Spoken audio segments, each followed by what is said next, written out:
everyone. Welcome to part 3 of our 4-part series talking about sexual assault and violence within the South Asian Dance Network. This April, for National Sexual Assault Awareness Month, we're doing a series of conversations talking about how sexual assault appears within the dance network, what we can do to support survivors, and what we can do to eradicate the problem. So Vikash, thank you so much for being here with me today. Just to start off, could you introduce yourself and then talk a little bit about how you came to address sexual assault within the Desi Dance Network? My name is Vikash. I'm a social worker working in Texas. I'm an LMSW. I work for Daya Houston, which is a domestic violence agency in Houston, Texas. And I've been there as a counselor for almost 2 years. So since 2019, give or take. And then I did my internship and a few other things in Houston too. So that's that. As for how I got involved in sexual violence work, well, the first portion of it was part of Daya's competency is in sexual violence and domestic violence. And since it's a South Asian specific agency, a lot of my initial learning and initial kind of exposure to the atmosphere professionally came from being in the agency, but also being South Asian myself and having gone and been being in the circuit too as a member. I've seen, heard, dealt with incidences, anecdotes, all sorts of stuff that has popped up and just appeared problematic for a variety of reasons. And so I started using a lot of what I learned at the agency to start addressing or trying to address, I guess, a lot of the sexual violence incidents and stuff, and trying to help create a structure to start responding to kind of the high levels of incidents that have been occurring in the circuit. And that's been more of a recent thing that's been in the last several months. I want to say more like towards the end of last year, actually, is when I really started getting actively into the advocacy work there. Yeah. So a lot of folks that I spoke with have noted that there's been a kind of a shift in people not being so active around sexual violence prevention and accountability, and then people becoming more active in that sphere in maybe the last year or so. Can you talk about how that shift happened for you? I think it's one of those things where I didn't really realize the breadth of the issue until you start getting immersed in it, right? And so I didn't really realize how big and prevalent of a thing it was until I just started meeting people, I guess, when I joined the circuit myself. So I'm actually part of an alumni team watch list, and that's when I started really getting into the circuit and meeting people there. I had a lot of dance experience before that, but I didn't really know anybody or any South Asians or anyone in the circuit really until I started doing that. And when I started getting immersed, you kind of just start picking up on different stories and different things and different people saying a lot of this stuff. And so I guess I was fortunate enough to join the circuit kind of after I had already finished my social work stuff. So I was already at Daya. I had already started my job there. I'd already immersed myself. And I have a whole other thing about being into South Asian mental health in general, because it's a need and it's barely exists and whatever, right? So when I joined, I just kind of picked up on a lot of stuff that felt very foundationally like it was trauma avoidant, that it was just so many red flags that were present in the way that the circuit kind of carried itself in terms of how it responded to these kinds of things, that we identified and we were taught that those things were red flags when I was doing my training at Daya, when I first started out and was first starting to get my kind of credentials around sexual violence work and all of that stuff. And so I think it kind of naturally happened. There was two things that was obvious. One, that there really wasn't much of a really good response to whenever sexual violence did occur in the circuit. And two, whenever there was a response, it was so lackluster and so misinformed, usually due to the fact that there just really wasn't a mental health person or professionals or South Asian mental health professionals that kind of spearheaded the movement. And so it felt like with these movements that had the greatest of intentions in trying to respond to a lot of this stuff, but didn't quite have the know-how or the breadth of knowledge that was required to be able to effectively answer it. And so the initiatives themselves would fall short because they just didn't account for a lot of that maybe foundational, slightly more professionally required competence needed in order to address some of that stuff. And so that was a cycle that I was seeing happen a lot. Was incident would happen, huge response would happen, but then the response would die out because it just wasn't effective enough. And then the chatter around the incident would just kind of die off too. And then people would forget about it, and then rinse and repeat over and over and over and over again. Right. And so watching that cycle, and then also doing what I do in my professional life while also wanting to be around, this kind of circuit and wanting to enjoy it, it felt like a natural step to be able to be like, okay, I think this is something that needs to change and needs to be better. And I got that opportunity when I was recruited by a separate force within the circuit that was like, hey, we need a mental health professional in order to look over our stuff, in order to create and help form this initiative and this response that will competently respond to incidences of sexual violence in the circuit. And so as soon as they reached out to me, it was automatic yes, because I was like, yeah, this is very much a need. I've witnessed it, I've seen it, I've had friends go through it, and like it was a really easy decision for me. But that's acknowledging too that I think my entrance into the circuit, given like the way that I entered, is very atypical, because I came in after I'd finished kind of all of my mental health professional schooling and stuff. And there just aren't mental health professionals in the circuit, or if they are, they're either removed or don't actively contribute to this work as far as I've seen, at least not yet. And so that is the niche that I was really wanting to fill, and to like bring in the kind of the trauma informed, the competency portion to really informing these initiatives that have started coming up recently. So one of the basic things I think, so this kind of ties back to what sexual violence is a representative of, right? And so there's a reframe here that's necessary that doesn't happen as often as it should, which is sexual violence is essentially a symptom of something else. Like the violence act, the act itself occurring, is not in and of itself the inherent problem. It's a symptom of a deeper problem, and that deeper problem is what's resulting in this thing to happen in the first place. Like they don't just happen for no reason, they happen because of this other stuff. And usually the initiatives themselves try to target the sexual violence and tend not to target the other stuff because, and this isn't really anybody's fault, they're not really aware of what that other stuff is or how to address it, because that stuff is where the mental health professional lens comes in, because that's the stuff that like you're taught to do in basically any kind of trauma informed certification, education, competency, etc. So the trauma avoidant portion is specific. It's a twofold thing. So when we talk about trauma, we talk about threshold specifically. When we call something traumatic, trauma is kind of a relative experience to a certain degree, to where essentially it means that there's certain thresholds in your brain that are getting overwhelmed and your brain doesn't know how to respond to it. So trauma itself is essentially your brain and your body having a very normal reaction to an extreme set of abnormal circumstances that have caused your thresholds to become so overwhelmed that it's kind of essentially doesn't know what to do. So it's trying to like deal with it.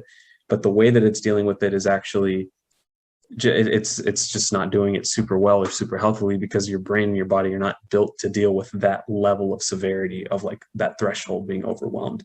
So sexual violence in and of itself is as close to an objective threshold, like overwhelming threshold presenter as anything can be, because the entire concept essentially creates trauma and inspires trauma. I think inspires, it's a weird way to use that word, but it kind of fits here. Yeah. It inspires trauma because it in and of itself is not something that the human body is built to sustain or built to naturally respond to. And so it results in kind of a traumatic experience. And one of the things that comes with trauma is your brain and your body don't really know how to naturally deal with that. And so what it does is it tries to put it away. And so we turn into essentially suppression. It tries to shove it down, it tries to put it in a box, just tries to like put it in some place so that it doesn't have to deal with it, because dealing with it is really, really hard and not easy, and usually requires some level of like very like clinical intervention of some sort, usually. And it's difficult. So our body's natural response, put it in a box, put it away. Trauma avoidance is in reference to that immediate feeling. And the reason that it matters here is because usually what will happen, because it's completely natural for this to happen, is incidents of sexual violence occurs. The onus of the response to the sexual violence is on this victim or the survivor themselves. They're the one that experienced it. But then the problem becomes, if they don't report it or if they don't say anything, nothing is going to happen. But there's so much shame, so much embarrassment, so much of a social definition that goes along with that, that it just makes it extremely hard to have to respond to it. And all of that is aside from the fact that any trauma automatically comes with a inclination to be avoidant of that trauma, unless you have unless you've been in therapy for it, essentially, really, I guess. And so whenever something happens to somebody, in this case specifically, you don't want to talk about it because it's really hard to talk about it. So if you don't talk about it, nothing happens, because you can't make a report or do anything if nothing happens, because the person is trying to avoid it. And then the perpetrator, whoever it is allowed to continue to operate because nothing happened from the original incident. But the really unjust and unfair thing in all of this is the person that it happened to also has the onus of expunging and kind of like trying to respond to it. And so there's so the perpetrator essentially gets away scot-free. But the thing is, like, it's a very natural thing for that to happen. The only way that that doesn't happen is if somebody responds to that trauma happening in a way that allows for that person to really be in an atmosphere that encourages them to be able to deal with the trauma while not compromising their own body and their own brain in the process. So to provide an atmosphere that disables trauma avoidance and our natural inclination towards trauma avoidance, and that entire aspect of the work, which is absolutely essential to be able to create any kind of initiative against sexual violence, is only possible really by like licensed mental health professionals, or really anyone that's trauma informed and has that competency. So trauma avoidance is the main core thing. Like, you have to get to that before you can get to anything else, like a good response. Since, that's something that like you've been talking about, like the need for South Asian mental health professionals or mental health professionals, period, to be involved in this work, why do you think that has been sort of slow to happen? Well, they have to exist for the work to happen. So, and it's getting a lot better now. I mean, even recently, there's some initiatives called SouthAsianTherapist.org. There's a bunch of sister agencies that have popped up. There's a directory of domestic violence specific for Asian American, Pacific Islanders, South Asian Americans that have popped up. But they are all kind of smaller initiatives compared to most other ethnic backgrounds, at least in America. So in order for there's so many intersections that have to take place here. The very first one being a South Asian American or a South Asian mental health professional. But in order to do that, people have to sign up to become mental health professionals. In order to do that, there has to be an encouragement for someone to want to be a South Asian mental health professional. And then we start getting into the territory of model minority and stigma against professions and stigma for essentially like that some professions are mediocre and don't pay enough, and et cetera, et cetera. And that entire aspect that comes very naturally towards Asian American and South Asian American individuals. I mean, it's large issue. So that entire aspect of things feeds pretty naturally into why there is essentially a shortage of South Asian mental health people that dedicate their full-time careers to this specific competency. Because I think that's such a big part of it. It's not nearly as highly valued as a professional expertise, as a competency, as something that does fall into model minority, which is, IT, engineering, law, et cetera, medicine, right? And so as long as that's there probably will continue to be a shortage of South Asian mental health professionals that exist, really, especially in this generation, in this kind of time period. Within the circuit as well. So like, since you have that background, since you have those tools, like, can you tell me like some of the things like that you're working on right now to be able to provide? I know you're a part of the SVR task force. I was hoping you could talk a little bit about that work. Yeah. So that's exactly that's where the breadth of my entire work right now for trying to figure out a response in the circuit is currently. So, and that's the group that recruited me. So the SVR task force is the Sexual Violence and Response Task Force that started off as an initiative to create a competent response to incidences of sexual violence that occur within the circuit across the country. And by the circuit, we're including DDN Legends, BA, and even some of the non-affiliated ones. If it happens within the circuit, then we want to be kind of a part of it. The task force was built specifically as a place for victims and survivors or victim and survivor tangential support systems to report incidences of sexual violence to an investigative team that is trauma informed, trained, and understands how sexual violence works and what the intersections are, but is also culturally competent with South Asian and American culture in general, circuit culture, because it's very much a thing and it exists, and understands the intersectionality between all of these things, and using that as a backdrop along with the professional expertise of trauma and the professional expertise of clinical intervention and healthy responsive atmospheres and survivor-centric kind of support. All of these things kind of put together in a bubble that creates a backdrop for a fully fleshed out investigation that can result in sanctions against a perpetrator, to where that perpetrator and or abuser is not in the circuit anymore. So the entire point of SVR is essentially to promote the safety of DDN and the safety of the circuit by creating an investigative team that will competently explore, competently investigate incidences of sexual violence to make sure that perpetrators aren't allowed to continue to do that. So there's several factors that kind of contribute to the whole thing, but most of it comes down to several different things, and it's hard to pinpoint one core factor, but I think it's safe enough to generalize into two or three. And so the very first one is actually, I think, South Asian culture in general, which can be problematic and can be informed even in second generation American immigrants, even in that sphere, because a lot of South Asian and Asian American culture and the foundational culture, the traditional ancestral cultures, a lot of it is emphasis on, there's a lot of emphasis on patriarchy, on elitism, on caste, on so many different aspects that essentially ask you to rank yourself in comparison to other people and to rank your achievement in comparison to other people. And so like things we already mentioned, model minority, scarcity effect, which is essentially your success is not only you can only be successful if other people fail. It's essentially what scarcity effect is, right? And so all of these things are kind of built in as messages that matter. It's like, hey, we care about your success, we care about your achievement, we care about your high level, because if you do these things, you are better. You're a better person, a better human, a better individual than people that don't do these things. And so when you kind of put that ruler and beat it into an entire people, you're eventually going to end up with people who start thinking that they are better than other people if they achieve A, B, or C. And that betterment kind of results in ego and entitlement and power and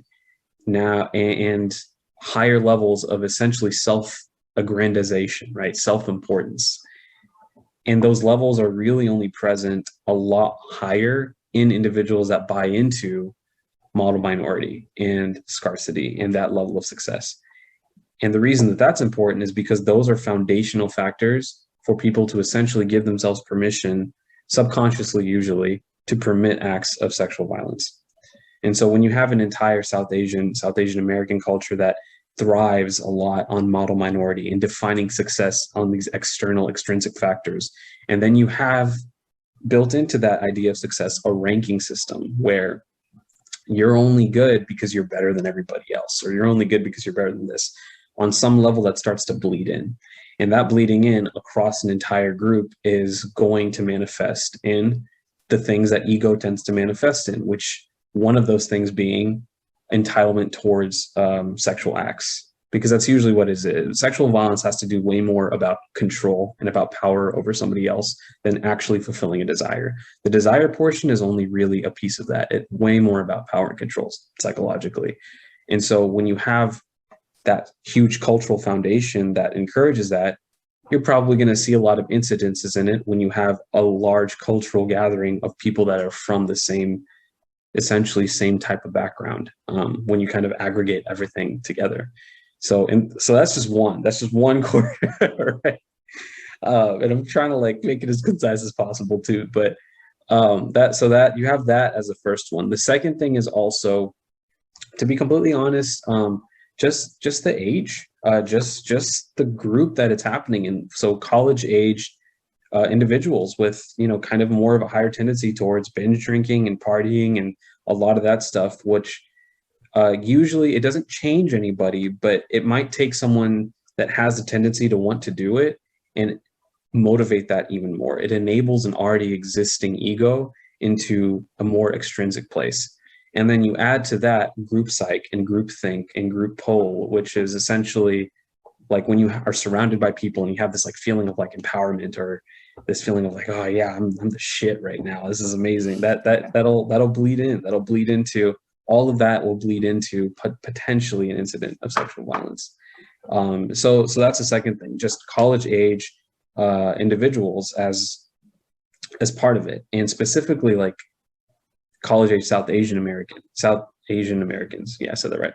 So the age is the second thing, actually. So in the culture that surrounds that age, specifically in America, which does revolve around kind of higher levels of partying, higher levels of drinking, higher levels of all this stuff, which will enable that to happen a bit more, especially when you have people that already have these tendencies, already do kind of hold on to some level of internal or sub-level misogyny, but it only comes out a little bit more when their brains are a little bit more shut down. Which doesn't mean that they're only bad when they're drinking. It means that they already have the stuff that exists within them, but now they're giving themselves a little bit more permission for it to exist and result in something. And then the third core factor, I think, has to do specifically with same culture organization. So I said model minority, I said South Asian American culture, I said college age, and now the third one is essentially combining the first two into a gathering. So now you have everyone within the first two actively participating only really in primarily activities with other people of a similar cultural group, right? And so now you kind of end up with this lack of inclusive value, lack of inclusive thought, lack of cultural thought, right? And all you end up doing is taking the things that exist in the first two and exponentially increasing the rates of those two things occurring over and over and over again, because there isn't any room really for outside pockets of thought to intrude, which is true for any group really, and that's a fault of any group that exists, period. Any same to same cultural group that exists, it's a natural social human thing. The reason it's a risk factor here is because one of those things happens to be the very first core issue, which is the entitlement and power structures that exist, this ranking system that exists. And now you not only do you have a ranking system, but this third thing now exponentially increases it to where it's like way bigger than it would have been if that specific gathering didn't exist, the specific kind of circuit area didn't exist. So I think a combination of all three of these things and the intersections between them kind of create a very, very unfortunate optimum ground for repeat incidences. And then you add to that the trauma avoidance, you add to that people not reporting, and then you end up with this message of perpetrators who do commit acts of sexual violence. Well, nothing happens to them. There might be some chatter about it, but they're still in the circuit. They're still good. They're still safe. So there are no consequences. So what's to stop them from doing it again? And so you have repeat incidences from possibly similar people. And who knows how many of those got unreported, because people have dealt with it in a bunch of different ways, and most of them are public. So yeah. So I know that like one of SVR's like main goals, right, is to create a safe place for survivors and like survivor support systems to report. But I guess the other piece of it that I'm wondering about is like, you mentioned, right, South Asian culture has a long history of patriarchy, and like the place that we are in terms of like our age and American culture adds to that. And so how do we sort of dismantle those structures within the circuit so that it is actually an actively safe space? Yeah. So a twofold response, I think. The very first thing is to have a functioning system to where there is a team. I mean, I'm biasly promoting SVR. I don't even know if biasly is a word, but I'm very much promoting SVR. The very first thing is to have a competent team that can respond to incidences when they do occur, as kind of a downstream effort, right? As kind of a hey, if these things do happen, we have a secondary preventative thing to make sure that it doesn't happen again. But in terms of primary prevention, in terms of that initiative, it honestly kind of has to come down to essentially people giving themselves permission to actively call out the people that are closest to you, not to be against it on a public platform, but specifically if it's a friend, if it's a brother, if it's a sister, if it's your mentor, colleague, an acquaintance, if it's someone on the same team, someone that you know, then the onus goes on to you for calling that person out. That's such a huge thing. And calling them out in a way that doesn't alienate a perpetrator, which is really a weird thing to say. But what I really mean by that is essentially someone that does acts of sexual violence and that commits that, like, usually has some level of like something going on mentally. There has to, because like I said, right, there has to be this whole process that really lets someone give themselves permission to do those things. And so making sure that those individuals are in a space where they are confronted, but confronted in a way where they are given a chance and permission to see why what they did was like really messed up, right? Why what they did was bad, and rehabilitating that is so important. But by rehabilitation, I specifically mean you have to give them permission to essentially be uncomfortable to change, because change is essentially uncomfortable. And for them, this is like a huge shift in viewpoint, trying to understand exactly why what they did was as bad as they need to be able to understand, right? And to do that requires time. It's not going to happen for anybody overnight. And so two things need to happen. One, that person needs to be called out, and that person needs to be probably go to therapy, probably take care of some stuff. They need to understand why what they did was bad. But that doesn't mean that they get to be preserved in a sense, like within the circuit as well, because you have to keep that safe space, and that space is not responsible for making sure that this perpetrator is like good to go, because the trauma already happened, the space is already tainted, and now that person needs to go take care of their stuff and make sure that that happens. And so we have a twofold response essentially. One is SVR / any authentic investigation that'll keep the space safe until keep the space safe. The second thing, that the person that does it gets called out by the people around them that are close to them, that people that have a rapport with them, people that know that, and they know who they are. They know, when you're close enough to someone to be able to say something about it. And it's really on the onus of those individuals. The third thing, which is impossible for anyone to do within the circuit, is you got to get them when they're like young. Like, you got to get them when they're early. Start dismantling this idea of success, like this toxic idea of success. Start, teaching people that scarcity is not the way to go, that certain professions are not better than others, that the way that you define success is more of an intrinsic thing and based on how you do, as opposed to if that person does better than you, then you failed kind of thing. Like that whole culture, which is a different fight, a longer fight, and not our sole responsibility, but the call outs and the investigation is, I think, especially for people within the circuit. Yeah, I mean, that last piece is really more of a responsibility of our like broader, wider South Asian community. And so what I was going to ask you sort of like in closing was like what it is that you really want community members who are not involved with the dance circuit to walk away with. And I think that's definitely one of those things, but I want to open the floor if there are other things. Yeah. Oh man. I think the biggest thing there's one primary message, and I think it really is that we start to completely destigmatize, which it's getting better, but there's a lot of work to be done. We really start disarming and dismantling and destigmatizing the conversation around sexual violence. Stop making it a taboo topic. Stop encouraging silence around it. Stop encouraging that isn't something that can be talked about casually, because it can be. This is the kind of thing that can be. And I think building that into a system is really important. So I think the biggest takeaway really is like to let yourself talk about it. And then as you talk about it, if it's uncomfortable to talk about, to examine the discomfort around why it's uncomfortable. Because that probably means something needs to happen and there's a necessary change there. Thank you so much, Vikash. I mean, I've learned a lot just from our conversations before and from this conversation, and I'm excited to bring it to our audience. Yeah, thank you guys for inviting me for this. This is an awesome effort that y'all are doing as well. This is incredible. Thanks again.